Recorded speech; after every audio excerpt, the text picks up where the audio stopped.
just quickly remind colleagues of the house rules. First of all, please note that this broadcast is going to be in both English and French. So please look at the bottom icon it's a globe icon at the bottom of your Zoom app, and you'll be able to choose your preference in both English and French. So please choose your language now. I'm going to ask Francois to please say that in French for me. Bonjour à tous et merci d'être connectés pour ce briefing presse. Donc, il est possible d'entendre l'audio en anglais ou en français en utilisant l'outil d'interprétation de Zoom qui est l'icône en forme de globe en bas de votre écran. And also, colleagues, please note that please also note that you should use the question and answer function of the Zoom app if you want to ask your questions. This is very, very important. And please identify yourself and your organization. Okay, now that we've got the house rules out of the way, let me please introduce you. I have the pleasure of introducing to you from Congo, Brazzaville, Dr. Matshidiso Moeti, as you know, who is the WHO Regional Director for Africa.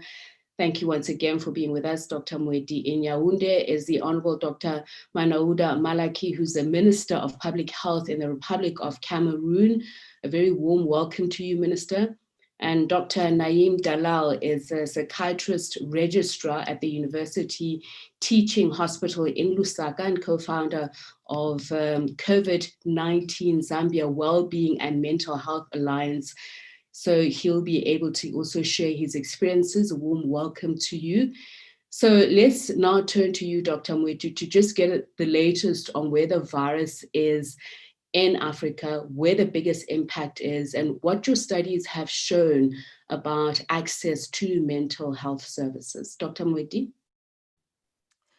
So thank you very much, Tsepiso. And good morning and good afternoon to our colleagues who have joined us today. Bonjour à tous nos collègues. I'm very pleased to be joined today by the Honorable Minister of Health of Cameroon, Dr. Manauda Malaki. Bienvenue, Monsieur le Ministre.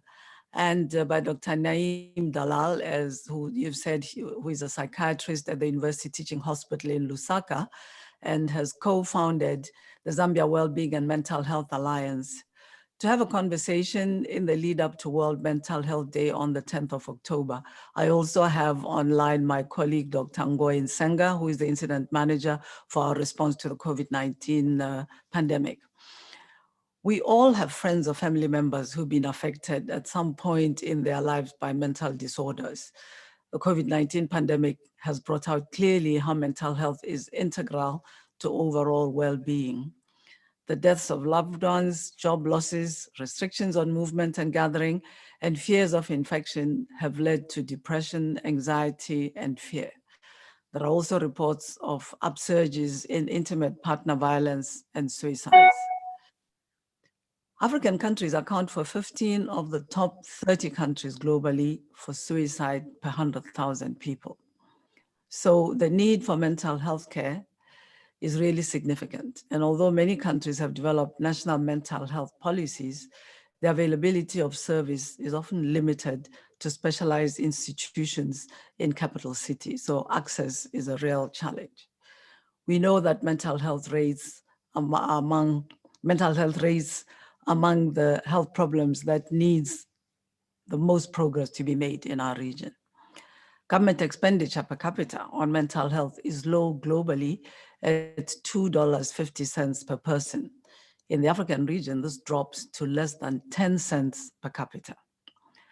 Most mental health services are paid for directly by patients and their carers, and this can cause financial hardship, particularly for low-income households and other vulnerable groups. Countries are including mental health care in emerging national health insurance schemes, and now work is underway to define the costing of essential mental health care packages and services at different levels of care. A recent report by Human Rights Watch has also highlighted the harmful practice of shackling people with psychosocial disabilities and the stigma many people with mental health issues do face. WHO's Quality Rights Initiative, which Ghana and Kenya are implementing in our region, focuses on addressing these issues by improving the quality of community-based care and task sharing with nurses, psychiatric nurses, and technicians. Community-led initiatives are also very important, such as the Friendship Bench, which started in Zimbabwe and has been replicated internationally.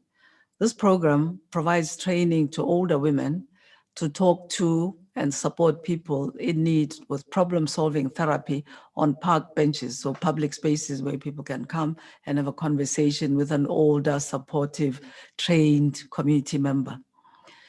At WHO, we're working with governments to review mental health legislation and related policies, and to build capacities among primary healthcare workers, as well as providing psychosocial skills training for first responders on the COVID-19. In a global survey led by WHO, 27 of the 28 African countries that responded indicated mental health and psychosocial support was included in the national COVID-19 response plan, but only 17 had funding either from the government or from partners for the planned activities. This reaffirms the importance of increasing investments in mental health and building the realization of its importance and its place in priorities in decision-making in health. There are key steps we can all take to improve our mental health: getting plenty of sleep, eating healthy food, avoiding alcohol, exercising, and being in close touch with friends and family, and developing strategies to manage stress and anxiety. Together, we need to find ways to leverage the community spirit that's been so richly generated by the COVID-19, even in the context of separation.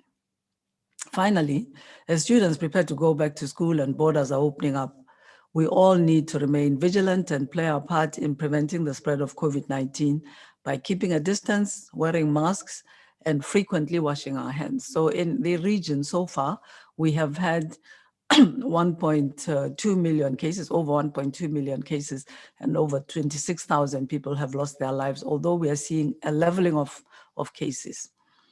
In closing, I'd like to address the recent horrific reports of sexual exploitation and abuse by people who said that they were working for WHO and other organizations during the Ebola response in Beni City in the Democratic Republic of the Congo. The Director General of WHO and I are working to start an investigation of these allegations and are speaking, in fact, to some potential leaders of the panel that we are going to be put in place. And we are determined that those who are found wanting, those who are found to have perpetrated these abuses will be held accountable. We're also strengthening our platforms to protect whistleblowers and communities in line with enforcing WHO's policy of zero tolerance of sexual exploitation and abuse in our workplaces and in our operations. I look forward very much to our discussions today on mental health and its link to the COVID-19 pandemic. And again, thank you so much for having joined us today. Thank you very much, Dr. Mwete. And just to recap on what you're saying, that the WHO and governments are working together to strengthen legislation on mental health care services and access thereof. But you're also saying that it's not just a government problem, a state problem, the communities themselves can do something about it. And that's why there are community initiatives, as you mentioned, the Friendship Bench in Zimbabwe. I'm sure we'll hear more about that. Thank you very much, Dr. Mwete. And just a reminder to my colleagues, please use the Q&A function if you want to pose questions. Perhaps you'd like to indicate to whom you're also posing the question to. So Dr. Neem Dalal, you have firsthand experience of how COVID-19 is impacting your patients. If you could just tell us, Dr. Naim, what you have experienced and how you've been able to deal with it as a psychiatrist registrar. Thank you so much for this opportunity. Honorable, a pleasure, Dr. Moeti and professionals from the press. My name is Dr. Naim Dalal, and I would like to invite you to my practice during the time of COVID-19. The question that I am going to answer is that, is there a rise in mental illness due to COVID-19 on the African continent? Now, imagine an unpleasant feeling of crawling insects such as cockroaches on your body or underneath your skin. That is what we call a tactile hallucination. And this is what's been happening. In Zambia, at UTH, the tertiary hospital saw a sudden rise in alcohol use disorders since bars and drinking places were shut down. UTH had recorded 45 admissions in one single day because of alcohol-dependent withdrawal symptoms of varying severity. This is a medical emergency, the highest incidence rate to date. Now, the necessary drugs to manage this withdrawal went into acute shortage, and this was not anticipated. Treatment-seeking attitudes towards mental health have further worsened because of COVID-19. Barriers to mental health care access in my practice have been: one, because of the preventive public health measures, people initially were not allowed to come to the hospital and outpatient clinics were suspended. Number two, mental health staff were redeployed to offer COVID-19 emergency care. Telehealth, very difficult due to digital poverty. Stigma and fear of coming to the hospital because of COVID-19. And finally, the lockdown measures. Zambia is a landlocked country. So there was an erratic supply of psychotropic medication. And further, because of that, there was a markup of prices in the pharmaceutical industry, which overwhelmed the system. These consequences of COVID-19 on an already limited mental health service has further perpetuated the mental health treatment gap in my practice. Chainama Hills Hospital, which is our only tertiary inpatient hospital in the country, saw an upsurge of an estimate of 5 to 10% of substance and alcohol-related admissions, including youth. A feeling of hopelessness and helplessness has crept in our minds. This is the common theme and presenting complaint of many of my patients. And the uncertainty concerning the coronavirus has turned homes into drinking places. Further to that, at the border of Angola in Western Zambia, in a district called Senanga, locals have resorted to the use of methylated spirit to maintain the alcohol use disorder, as normal alcohol is expensive to afford. Now, I bring this to light as alcohol use disorders are a leading cause of admission. However, when screened, they are comorbid with other mental illnesses such as mood and anxiety in practice. Now, people who survived COVID-19 developed psychosocial distress, including their family members who have been stigmatized against. Up to 20% of this population has developed acute stress disorder, and a few have gone on to complicate to post-traumatic stress disorder, which is leading to functional disability in their lives. This has been captured in private practice, as many have avoided government hospitals. Now, in closing, a report from Save the Children Zambia reads that every 4 hours, one child is molested. I'll repeat that. Every 4 hours, one child has been molested between the time of April 1 to June 30th, 2020. And the Zambia police have recorded 554 child development cases. And these have only just been the recorded cases. To add, gender-based violence, interpersonal violence, job loss, socioeconomic financial stress, and children growing in overwhelming homes, all these are risk factors to one's mental health that are leading to mental illnesses. To answer my question, is there a rise? Yes, there is a surge of mental illnesses that have been perpetuated by COVID-19. Thank you. Dr. Dalal, thank you very much. Some very worrying statistics that you are presenting to us, and I'm sure we're going to engage with that a lot more. I'm sure a lot of us have questions on some of the issues that you've alluded to, the role of pharmaceutical companies in preventing people from getting the necessary medication. So let's now hear from the Cameroonian experience. The Honorable Dr. Manouda Malaki is the Minister of Public Health of the Republic of Cameroon. You have acknowledged that this is something that affects every part of the population in Cameroon. How have you been able, Minister, to deal with this? What legislative approach have you taken, and has it borne fruit?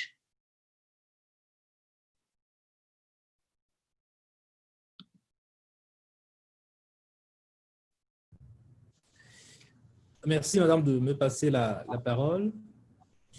Madame le directeur général régional de l'OMS Afro, Mesdames et Messieurs les professionnels des médias, Mesdames et Messieurs, c'est avec un réel plaisir que je prends la parole à l'occasion de ce point de presse par visioconférence afin de partager avec vous le point sur l'approche du Cameroun dans la prise en charge psychologique, notamment en ce qui concerne la gestion de l'épidémie à coronavirus COVID-19. Mesdames et messieurs, au Cameroun, la santé mentale, comme vous l'avez bien dit tout à l'heure, est un domaine largement exploré et dont l'importance a été une fois de plus mise en relief au cours de cette pandémie qui continue de se poser comme un défi sanitaire et face à laquelle le Cameroun oppose une riposte efficace au regard des résultats obtenus.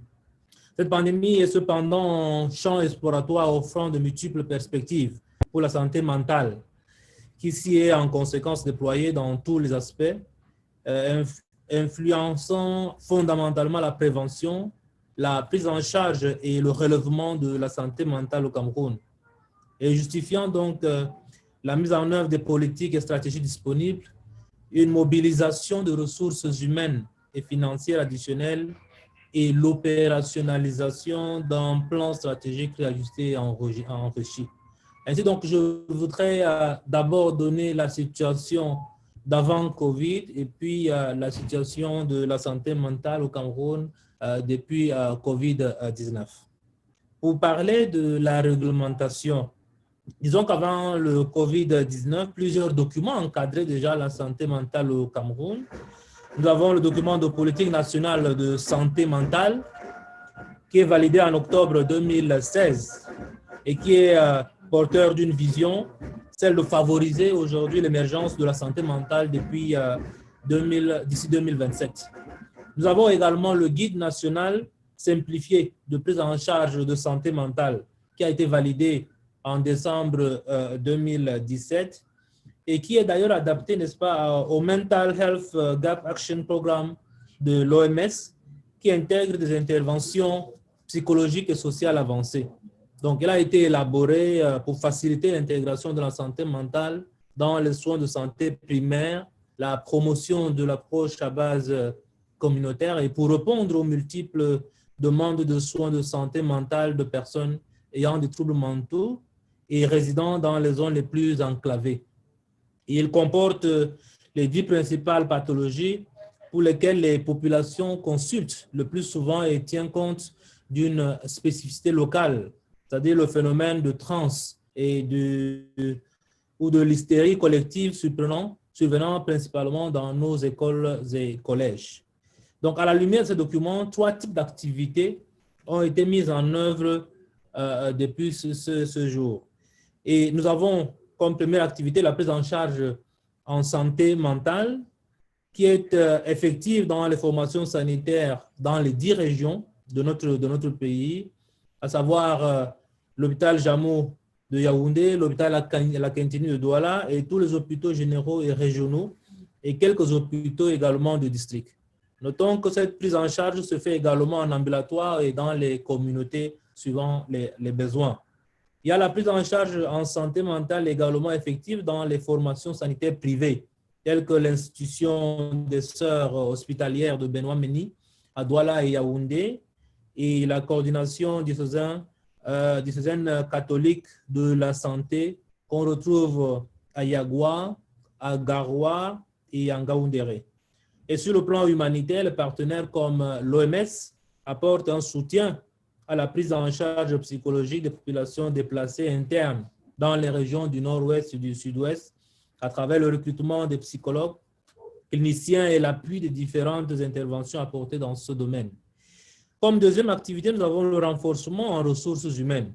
Ici, nous avons l'affectation des infirmiers spécialisés en santé mentale dans les formations sanitaires de niveau régional et annexe, et puis l'augmentation des quotas d'infirmiers spécialisés en santé mentale dans les écoles de formation dédiées.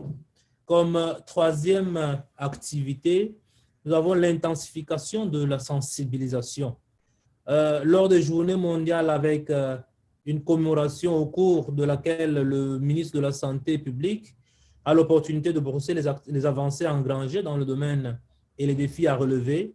Et disons aussi qu'au cours de la même commémoration, le représentant résident de l'OMS délivre le message de circonstance de Madame la directrice régionale de l'OMS pour l'Afrique. La principale innovation de ces dernières années est l'instauration des journées camerounaises de la santé mentale, dont les premières éditions se sont déroulées depuis 2016 et 2018.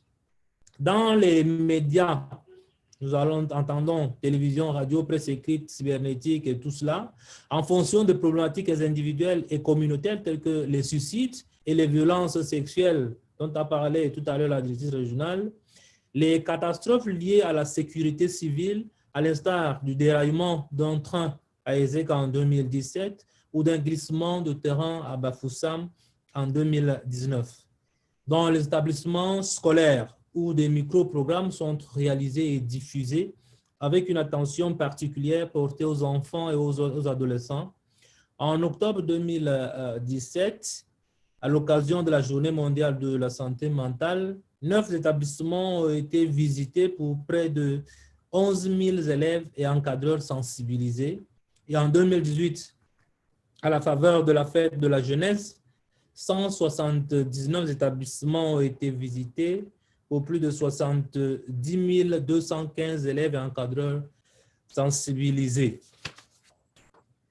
For the mental health situation in Cameroon since the beginning of the COVID pandemic,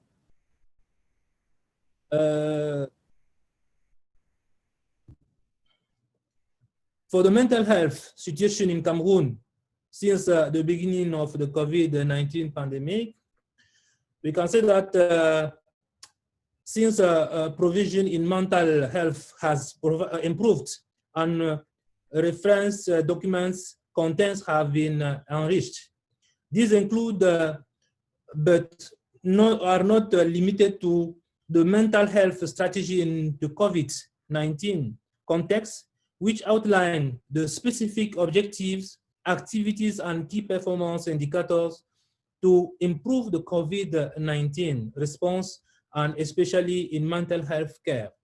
The psychological support guide in the COVID-19 context to prevent any risk behavior that could be noted in schools.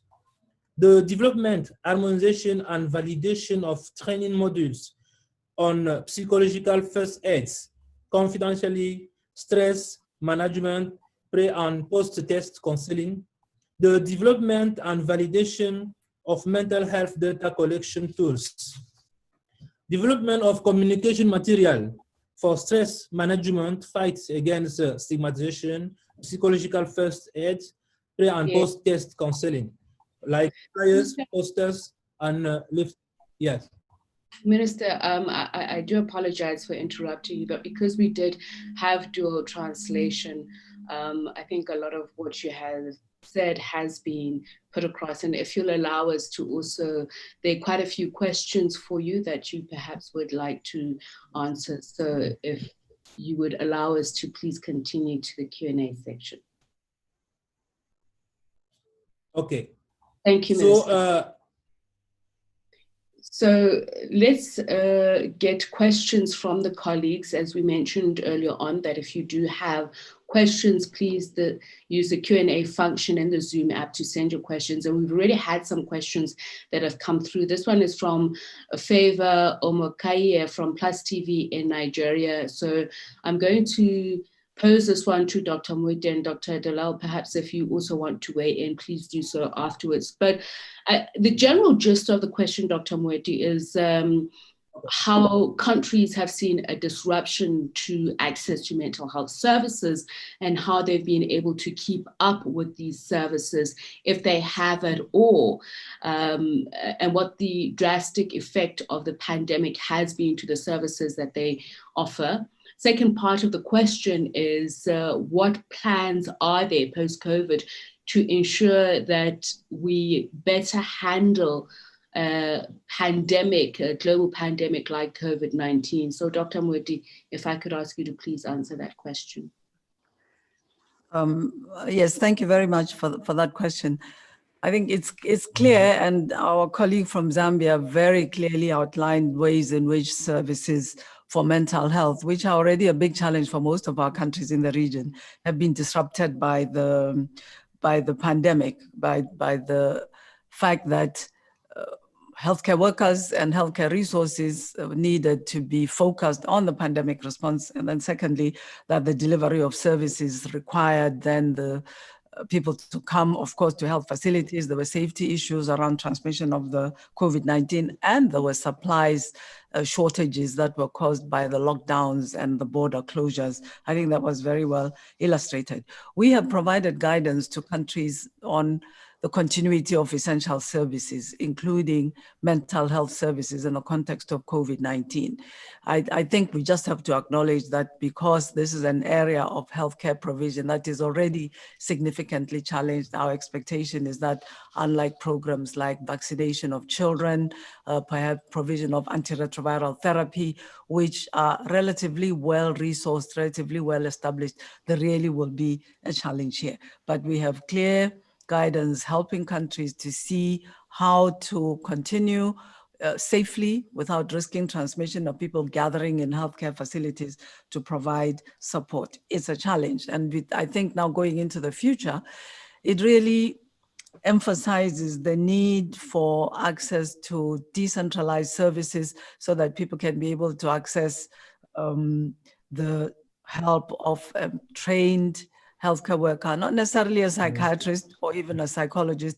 I was very interested in the minister's account of how they have worked on expanding the human resources as is recommended in our mental health gap program that WHO has been promoting, so that at a nearby clinic, you can have access to somebody. I mean, we would imagine in the ideal that it would be possible to do some outreach services. I know that this is a challenge in our context, but I think going into the future, there is a lot that we are learning about the response, some of the adjustments that have had to be made in the context of the COVID-19 that we can take into the future. To me, it emphasizes even more the need for investing in health systems. Now, to link this to the response to the questions, what are plans post-COVID? You know, in the world, if we start at the global level, clearly, many countries that had resources, that had systems that are well-funded, struggled with the pandemic. So there is need to look specifically at the possibility of a next pandemic due to another virus, the way that our lives are organized these days, and make sure that the global health security related, international health regulations related capacities are in place. At the global level as well, we experienced a huge problem with access to essential supplies. So there's work that has gone on through our experience to set up platforms for working together across countries to make sure that these supplies are working, that the global markets are not distorted. I think that the work that's being done now around access to essential therapeutics, vaccines, puts us on a very good starting platform for the future. How countries, both low-income, middle-income countries, the private sector, multilateral organizations should work together to make sure that we have solid platforms for ensuring the availability of these key items that are needed either to treat or to prevent in the case of a global pandemic. And then finally, just to say that the most sure way of ensuring that we can respond to pandemics is to have health systems that are resilient, that are well-resourced, that have the staff that are needed, that have the diagnostic capacities that are needed, that go down to the community level so that when something unusual starts as a disease pattern, it can be detected early, and that are agile, able to adjust quickly and able to then shift and address a problem like a pandemic while continuing to provide essential services so that we don't have more people dying of other diseases than what is the cause of the pandemic. So I think it's very much to do with investment in all countries, both rich and poor countries, but particularly low-income countries where we have gaps to fill, working together and just to finish global solidarity. Because if there's a pandemic in the future, even if a wealthy country protects itself, our interconnectedness in today's life means that all of us have to be protected in order for all of us to be safe. Thank you. Thank you so much, Dr. Mwiti. Dr. Dalal, perhaps you'd like to add a little bit onto what you've said. I know you have mentioned some of the manner in which the pandemic has given rise to mental health issues and the disruptions. You mentioned the lack of psychosocial medication and how pharmaceutical companies increased the prices thereof. What else have you noticed? Well, just to add on to what Dr. Moretti said, as I alluded to in the statement earlier on, the barriers when it comes to mental health treatment services have been there even before COVID-19. And with COVID-19, the psychosocial factors have actually perpetuated and magnified them. With Africa and with Zambia, and being someone who's been working in the region, I would like to say that with mental illness, there is one more element that we need to be aware of as Africans. That is the concept that mental health is as equal and real as physical health, and that it is an organ in the body that is responsible for the symptoms that you feel.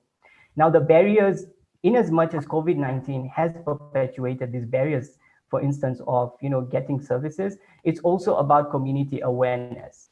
I would like to also say that even in healthcare systems, mental health is not really identified as one of the key illnesses or disorders, even in the training.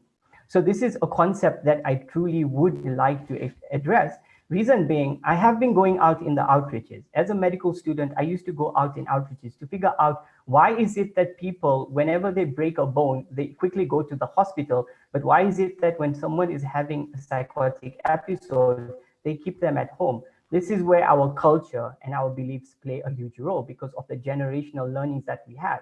But when I've gone in those outreaches and when I've explained to them about emotions, about emotional hygiene, and translating these conversations into local languages and explaining to them, why is it that you take alcohol when you're feeling overwhelmed?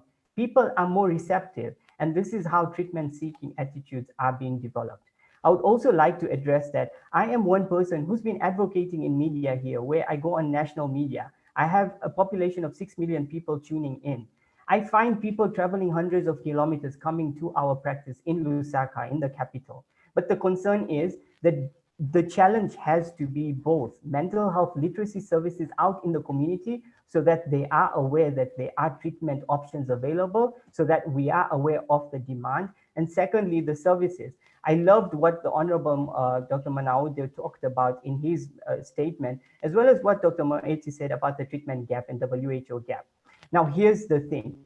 Just the way we've had maternal mortalities and we've beefed up and spoken about, midwives being the key stakeholders to help address maternal mortalities. Similarly, with mental health, the key players are mental health nurses, as well as clinical officer licensure psychiatry. I say this because we have an amazing resource-limited healthcare system. Yes, it's in as much as it is resource-limited. In all these hospitals, we can train and facilitate this staff level for mental health nurses to be aware of psychosocial support that can be supported. And these are the individuals that can triage and further refer for better services and more important, complicated services. But as it stands right now, we cannot just talk about beefing up services when there is a huge gap of stigma towards mental illness on the African continent. So both have to go together, hand in hand. Mental health literacy services in the communities, as well as mental health services being beefed up so that these barriers can be understood. And finally, a point that I would like to say is, with respect to investing in mental health on the African continent, we cannot take up what is happening in the Western world because those implementation services are too resource intensive and are not sustainable on an African setup. What we need to do is invest within our existing networks. For instance, general education and the education sector can come in schools to introduce the concept of emotions and how to cope with psychosocial emotions at an early age. Because remember, mental health illnesses start as early as the age of 14 and fully develop by the age of 24. So if we want to tackle all of these things, we have to look at the multi-sectorial approach through the systems that we have in place. Thank you.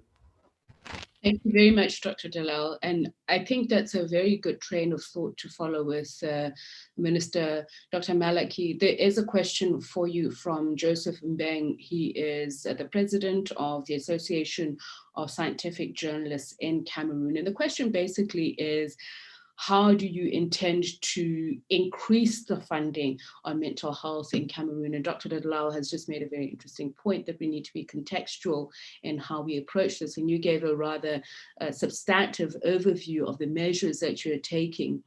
Is it sustainable in terms of what you've already invested, and where else is the funding going to come from? Minister? You can answer it in French.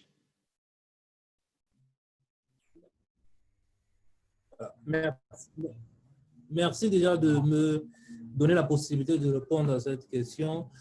Disons déjà que nous disposons ce qui est bien, c'est que nous disposons déjà d'un plan stratégique, n'est-ce pas, de renouvellement de la prise en charge de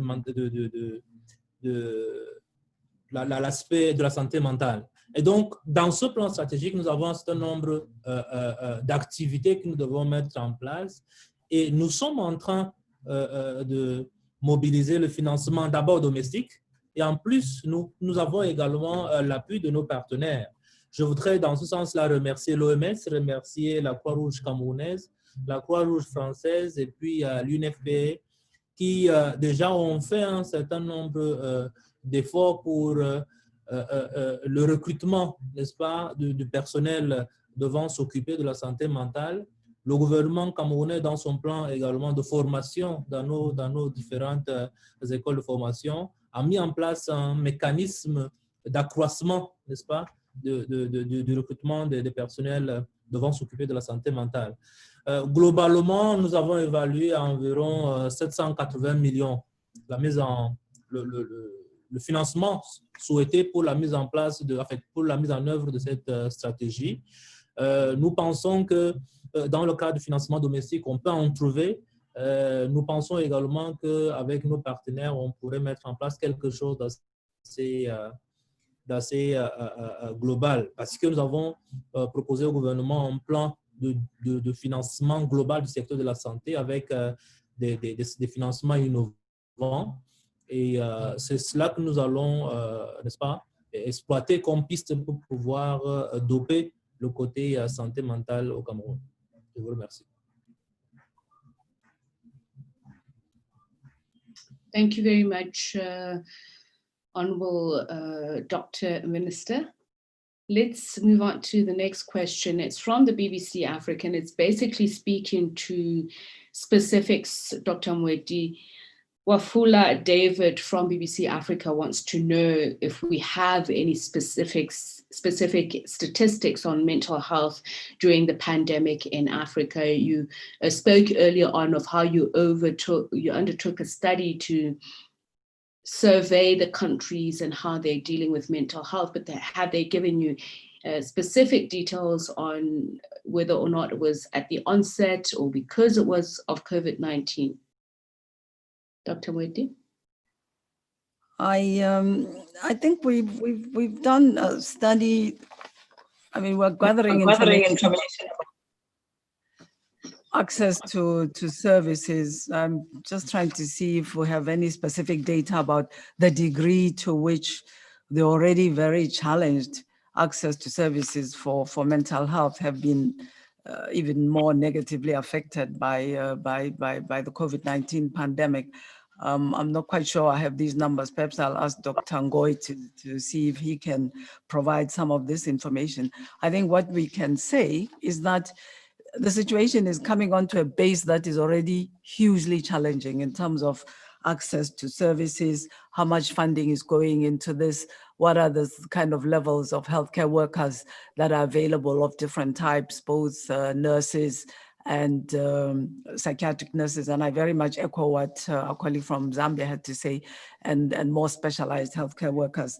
And some of these gaps, they're already significant. So Dr. Ngoy, I'll see if you can provide more specific information about what we may have gathered as data on the impact during this period of the pandemic. Thank you very much, Dr. Moite, and thank you, colleague, for the questions. At this point, we have very scanty information about the magnitude of mental health during COVID. And as Dr. Moite said, this is one of the reasons is because mental health already during normal period is one of the services that is kind of I won't say neglected, but at least not really well-founded and sometimes even given the attention it requires. So this is one of the areas really we need to work on strongly together with the government in terms of not only assessing the situation as it was in terms of services, but also in terms of the impact on population. Thank you very much, Dr. Ngoy, Dr. Nsenga Ngoy. Thank you very much for joining us. Dr. Dalal, you seem to be able to provide some statistics earlier on. Are you able to answer this question in the context of Zambia? You mentioned that there's an increase. What metrics were you using to measure that? If you could just help us with that question. All right, thank you. So to be very, very frank, we have a concern because there's already a treatment gap when it comes to mental health. And also because of COVID-19, the various barriers have led people who are already in the system getting mental health services also stopped coming for support and services because of the COVID-19 pandemic. Now, the metrics that have been used have been incidents, which is the new cases. We could not do pre-corona and post-corona during corona right now because people are actually not coming in for services as we speak. So it's very challenging to actually say that there is even a rise. In fact, this is actually alarming for me as a practitioner because I'm worried right now, where are my patients who used to be regular with their services? And where are the people going if they're not coming for help? Because of the COVID-19, even socioeconomic challenges such as transport is very difficult for them to actually come for their services. Now, as I mentioned, the metrics that we're using are actually incidents. Now, incidence is basically the number of new diseases that we're seeing. Now, as I said earlier on, we have seen in one day 45 admissions for severe alcohol use disorder withdrawal, which is delirium tremens. We've never seen that before. So that is a medical emergency, and that is what we're using to gauge. Our phone lines are constantly buzzing. Our inpatients are constantly being admitted with respect to anxieties and depression, as well as post-traumatic, where certain people are not even comfortable going in the informal sectors, not just formal, but informal sectors going for work because they're worried of catching coronavirus. So all of these are the matrices that we're using and seeing that, okay, this is a new challenge that we're facing, and this is something that we need to start tackling. So as alluded to earlier by the colleague from WHO, the data is very scanty, but then it's not away from the fact that we are seeing a surge in mental health diseases, especially the incidence rate is rising. Thank you very much, Dr. Dalal. Dr. Malakai, there's a question, in fact, Dr. Dalal spoke about it earlier on, the need for greater and more mental health literacy. So this question from Linda really speaks to that because she's saying that there's a lot of stigma surrounding mental health issues, especially in Cameroon. Sometimes people saying it's because of witchcraft. And it's a question that I personally wanted to ask earlier on, that if we're talking about mental health, is there a collective understanding of what we're talking about? Because in different contexts, people understand it differently. They may not even see it as mental health. So I think Linda is talking about this. What is government doing to break these stereotypes and ensure that the people who are afflicted get the appropriate health care? Dr. Malaka?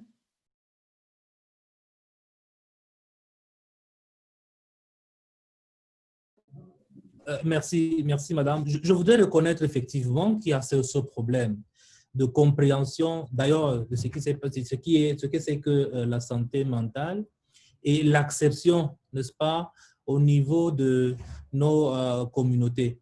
Qu'est-ce que fait le gouvernement? Nous avons commencé depuis, comme je vous ai dit, par la sensibilisation. Nous avons mis toute une journée, n'est-ce pas, de la santé mentale depuis 2016 à travers les activités que nous menons d'abord dans les communautés pour pouvoir mieux expliquer, mieux donner le tenant et les aboutissants de ce que c'est que la santé mentale, effectivement, pour que les gens ne pensent pas que c'est la sorcellerie. Et nous allons également dans les formations sanitaires à travers la densification du service réservé à la santé mentale au Cameroun. Et puis maintenant, nous sommes en train de faire notre travail, c'est-à-dire après tout cela, nous faisons un travail de mise en confiance des concernés. Parce qu'en réalité, il faut d'abord un travail au corps, comme on dit souvent, et puis après, maintenant, nous faisons ce travail qui se passe en hospitalier. Donc, en réalité, le gouvernement a mis en place une stratégie qui va d'abord vers le concerné, également vers la communauté pour que cette acception, n'est-ce pas, cette définition de santé mentale puisse être partagée par les uns et les autres et que ce domaine spécifique puisse être mieux pris en compte par tout le monde.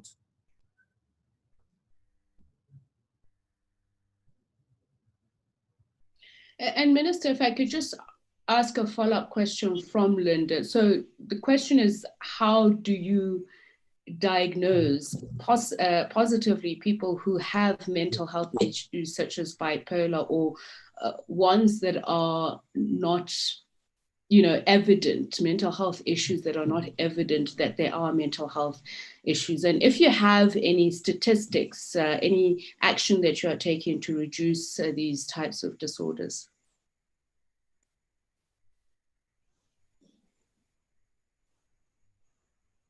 Minister? Alors, nous n'avons pas oui. Je ne sais pas si vous m'entendez. Yes, we can hear you, Minister. You can go ahead. D'accord. Déjà, d'abord, lorsque nous parlons de la sensibilisation au sein des communautés, ça signifie que nous disons un certain nombre de choses en ce qui concerne les troubles comportementaux. C'est-à-dire, nous expliquons, n'est-ce pas, à un Camerounais lambda, à tout le monde. Si vous constatez telle chose ou telle autre chose, ça signifie que vous avez un petit problème. Il faudrait que vous vous transportez dans le service concerné chez nous. Et ça, ce sont les spécialistes qui partent le faire parce que nous avons un personnel dédié qui va dans la communauté qui le fasse. L'avantage que nous avons aussi, c'est que nous avons des agents de santé communautaire à qui nous disons un certain nombre nous donnons un certain nombre d'informations. Lors de leur visite dans les ménages et tout le reste, ils peuvent constater des choses qui ne soient pas des choses normales. Et là, ils reportent à des spécialistes au niveau de la formation sanitaire qui va se saisir de la question et pouvoir le faire. Et lorsque nous le faisons, nous avons également des personnes qui spontanément viennent vers les spécialistes, c'est-à-dire les personnels en charge de la santé mentale et qui viennent expliquer un certain nombre de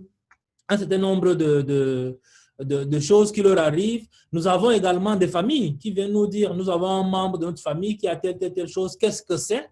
Et là, nous nous saisissons de la question. Maintenant, s'agissant des statistiques, nous pouvons peut-être vous donner quelques statistiques dans le cadre du COVID, parce que nous en avons donné assez, mais une étude et une évaluation est en cours en ce moment dans la région de l'extrême nord pour avoir des statistiques affinées en ce qui concerne exactement la santé mentale.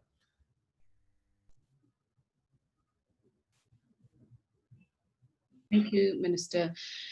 Dr. Mweti and Dr. Ngoy, perhaps you may want to also weigh in on this. This question here is from Paul Rushago from the DRC, and it's about household economies.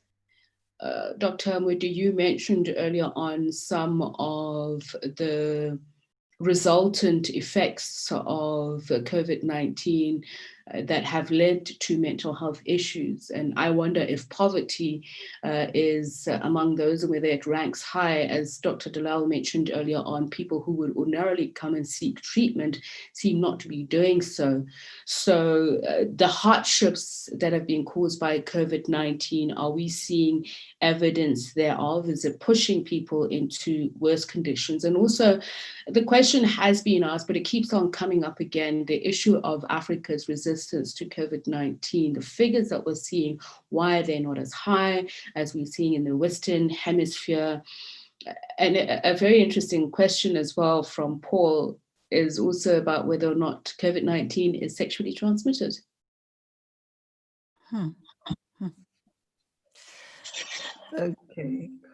Okay, thank you. I think, first of all, the impact on households, livelihoods, and therefore people's coping capacities during the pandemic, both dealing with the risk of transmission and dealing with other issues, including those who need to have access to mental health care. We know that already we have a high proportion of low-income households in Africa, in most African countries, and we have a high proportion of people who work in the informal sector. So where the livelihoods are precarious. You have to be working every day. You have to be going out to your market stall or to do whatever. And if you can't do that because of the physical and social distancing measures that have been imposed by governments, then you simply stop earning your money. Quite early on in the pandemic, I think it was in about April, we undertook with some partners, a study of people living in urban areas, in cities in Africa, to look at what has been the impact of the pandemic on them, and if they're able to play their part in the social and physical distancing measures. And quite a significant proportion of low-income households reported that, they had money for about a week or 2 weeks if they couldn't get out and continue their activities. And they would soon be running out of food for the family if they couldn't every day be out there. So I think that the impact on their ability to seek healthcare, where people have to pay for service directly at the point of care, which is something that we are trying to support our governments to minimize in the region through putting in place health insurance schemes, has been quite significant. And we have data showing that over 40% of the payment for services for mental health in the region overall are direct payments. So this is payments which are not insured or where these services are not free. So I imagine it's had a very, very significant impact on people's capacity to access services, as well as it has on people's ability to access other services. The question of whether the virus is transmissible sexually, I think we do not have any evidence of that. This is a virus which is primarily a respiratory virus. It's, I think we are aware that is the reason why we are promoting very strongly the wearing of masks. And then when we do the test, as you know, you are either having a specimen taken from your throat or from your nose. I'm not aware of any evidence showing sexual transmission of this virus, but I think this is something that we can continue to look for evidence of. Thank you very much, Dr. Mwedi. Minister, let me come to you first, because there is a question here from Solomon Tembang from the Guardian Post. It's about the conflict in the northwest and southwest regions of Cameroon. Naturally, conflict being something that does cause mental health issues. How are you dealing with this situation? And it has been mentioned in the past as well, the issue of how those in conflict areas can't gain access to medical attention to either treat or prevent COVID-19. If you could also speak to that as well. What support is the Cameroonian government giving?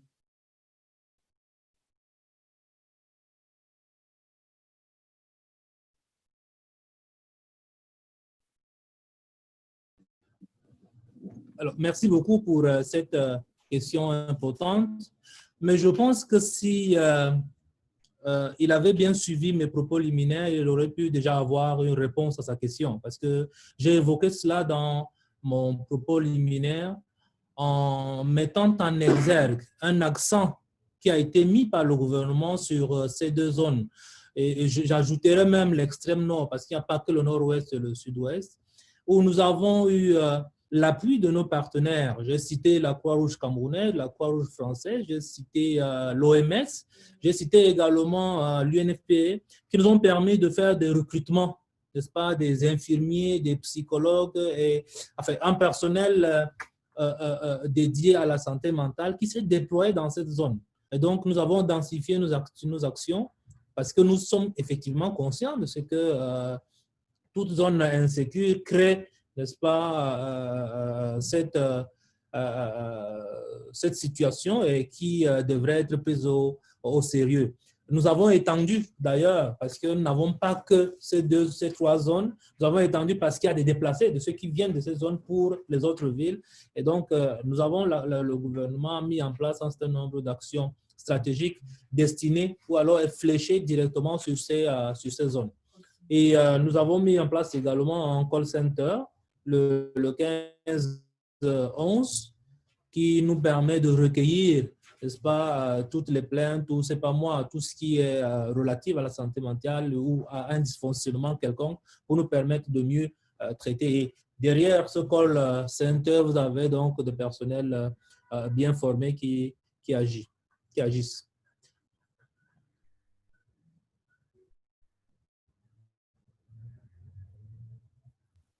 All right, thank you very much, Minister. Let's just get last words from everyone. And Dr. Dalal, I'll come to you with this question from Ayomide Aroboise from the Newsbeam in Nigeria, because it is something that you mentioned earlier on, the need to pay more attention and give more support to frontline health workers. What would you suggest as your closing comment on what governments can do, and if there's any further support that they're not giving that would be instrumental in also protecting them?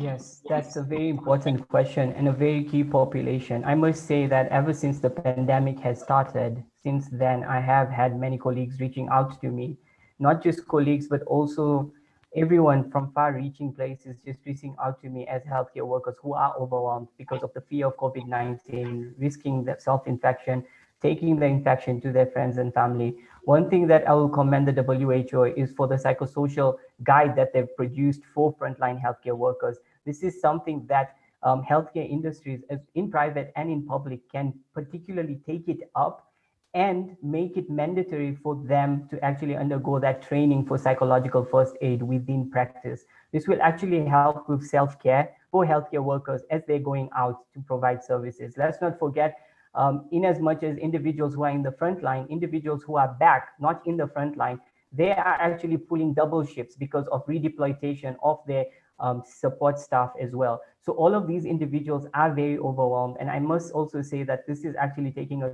toll, not only on the healthcare workers, but their families as well, as they are leaving in very, so relationships are actually being tested.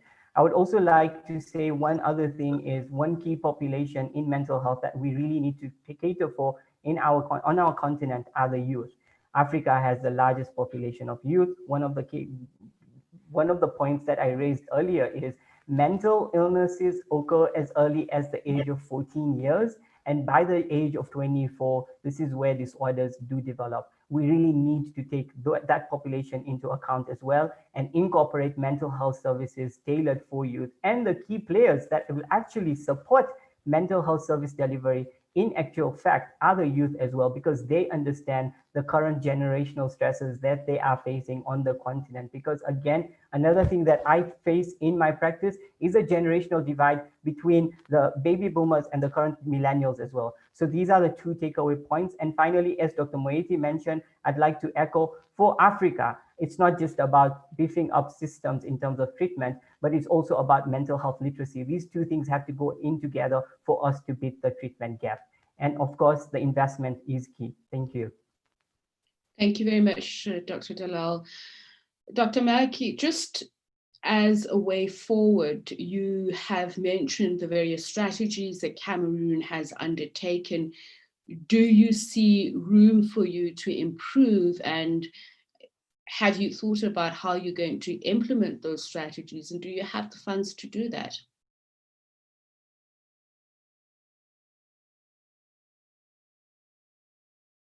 Minister?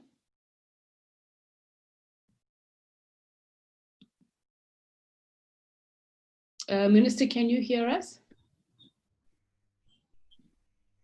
Oui, là, je vous entends maintenant.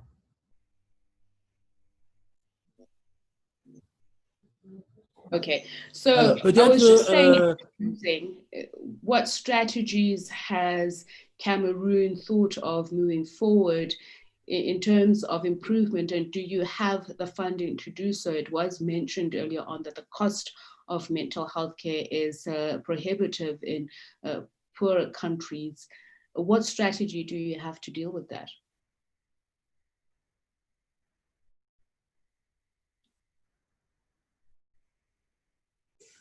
je l'avais déjà précisé, nous avons un document de stratégie pour la santé mentale. Un document dont un pan a été d'ailleurs évalué, et j'ai avancé un chiffre de 785 millions tout à l'heure. Le gouvernement a une partie de ce financement parce que nous procédons déjà dans le cadre de l'implémentation de cette stratégie à la mise en œuvre de certaines activités comme la sensibilisation, comme le recrutement, c'est-à-dire la densification de recrutement dans nos écoles de formation pour pouvoir avoir davantage de personnel formé en santé mentale. Maintenant, il y a une partie du financement que nous recherchons encore, et donc nous faisons toujours le plaidoyer auprès de nos partenaires habituels pour que nous puissions ensemble couvrir cette partie de financement, mais nous sommes à pied d'œuvre pour que cela se fasse. J'ai également évoqué tantôt un document global, cette fois-là du secteur de la santé, pour pouvoir financer son développement avec des financements innovants qui ont été proposés au gouvernement et qui est encore en cours d'analyse.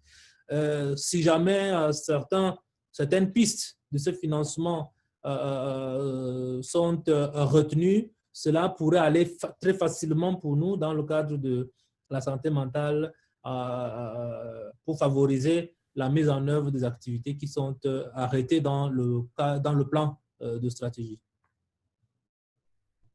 Je ne sais pas si je réponds à votre question. I think you have. Thank you very much, Minister. Dr. Mwedi, just a final question to you to end the discussion. I mean, you did mention earlier on some of the key drivers for the increase in mental health in Southern Africa. Are there any that we haven't mentioned or any that we haven't foreseen? And perhaps if I could also just add this question, are we cognizant of how big a deal, so to speak, the mental health burden has been within the pandemic? Because some psychiatrists are saying this could be the second wave, the mental health issue, because countries are not paying enough attention to it. Yeah. Yes, thank you.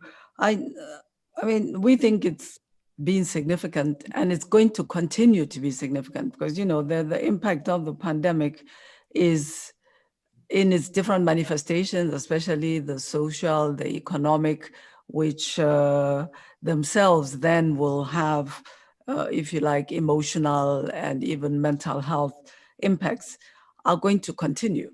You know, even if I've said that we have seen a leveling off in the numbers of new cases in the region, of course, the problem is not over. Countries are trying to open up and ease and enable people to go out, re-earn their living, but this is taking some time. It'll take some time. So the impact of what's already had to be done to prevent a huge number of cases is going to have manifestations, ramifications for people's mental health. We need to be ready for that. I'm not able to give statistics, but I think we've said enough times that this is on a background of already unattended and unmet needs for mental health care in the region.